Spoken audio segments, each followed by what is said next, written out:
Hi friends, welcome to my channel.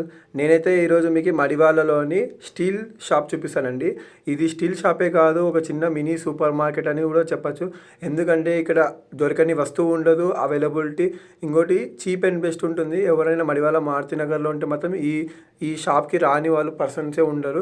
ఎందుకంటే ఇక్కడ అన్ని అవైలబిలిటీ ఉంటాయి. చూస్తున్నారు కానీ మీరు చిన్నగా ఎన్ని ఐటమ్స్ ఉన్నాయో ప్రతి ఒక్కటండి. ఇక్కడ మనకి ఘాట్కి సంబంధించిన చిన్న చిన్నవి ద్వీపము, హారతి అన్నీ ఉంటాయండి. ఫస్ట్ దేవునికి సంబంధించినవి, తర్వాత ఇంకా చిన్నగా స్టార్ట్ అవుతాయి స్టీల్ సామాన్లు. చూపిస్తాను చూడండి, ఒక్కొక్కటి చూడండి ఎంత బట్టి. ఇవన్నీ దేవుణ్ణి అంటే ఇందులో ఇత్తడివి సామాన్లు, హారతి పలకలు అన్నీ ఉంటాయండి. ఏమంటే మన దగ్గర ఏముండాలి, డబ్బులు ఒకటే ఉండాలి, అన్నీ దొరుకుతాయి ఇక్కడ. ఇప్పుడు మనకి స్టీల్ సామాన్ అనేది స్టార్ట్ అవుతుందండి. చిన్నగా అన్నీ మనకి ఏదైతే కావాలో అవన్నీ ఉంటాయి ఇక్కడ. ప్రజెంట్ ఏమంటే ఇక్కడ డిఫరెంట్ ఆఫ్ వెరైటీస్ దొరుకుతాయి. నేను ఎందుకు సజెస్ట్ చేస్తున్నాను అంటే, మీరు ఒకవేళ ఇక్కడికి వచ్చినారనుకోండి, ఈ షాప్కి వస్తే చాలు.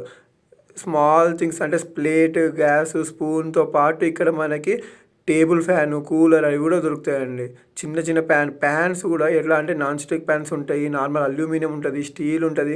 అల్యూమినియం మనకి పాతకాలంలో 5mm 6mm థిక్నెస్ ఉంది కదండి, అలాంటివి అంత థిక్నెస్ కూడా ఉంటుంది. ఇప్పుడు మీరు గ్యాస్ స్టవ్ చూస్తున్నారు కదండి, అందుకే నేను ఎందుకంటే ఒక్క షాప్కి వస్తే మొత్తం పర్చేస్ చేస్తారు.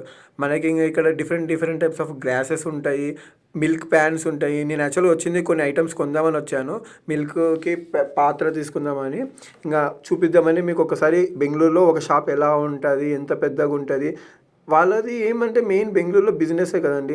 బిజినెసే కాబట్టి వాళ్ళు పెట్టేది ఇన్వెస్ట్మెంట్, ఒకటేసారి పెద్ద ఇన్వెస్ట్మెంట్ చేసి పెడతారు. సో దట్ అందరూ ఇక్కడికే రావాలి అంటే అంత ఇన్వెస్ట్మెంట్ చేసినా కూడా ఇక్కడ అన్ని షాప్స్ ఉంటాయి. కానీ మడివాళ్ళలో మాత్రం ఇది ఫేమస్ షాప్. ఇక్కడ ప్రతి ఒక్కటే ఉంటాయండి, దొరకని వస్తువు ఉండదు. ప్లేట్స్, కప్స్, ఇప్పుడు ఎవరైనా ఇంటికి వచ్చిన అతిథులకి different types of varieties of plates కావాలి, తిన్నిక కప్స్ కావాలి, ఇప్పుడు ఏమైనా చేసుకున్నాం, ఇంకా ఇవన్నీ ఉన్నాయండి. చూసండి, ఇవి మేము జస్ట్ ఈజీ చెప్పాను కదండి ఇందాక. అల్యూమినియంది థిక్నెస్ చాలా బాగుంది. అయితే స్టీల్ది మాత్రం బాగుంటాయండి. అంటే మనకి ఒకప్పుడు అన్ని స్టీల్ సామాన్లే అని ఇంటికి వచ్చేటప్పటి నుంచి తర్వాత స్టీల్ షాప్స్ వచ్చినాయి. తర్వాత ఇప్పుడు స్టీల్ షాప్స్తో పాటు చిన్నగా ఇంకా హౌస్కి సంబంధించిన చిన్న గ్రాసరీస్ అన్నీ దొరుకుతున్నాయి. అలా తయారైనాయి చూడండి మన కల్చర్.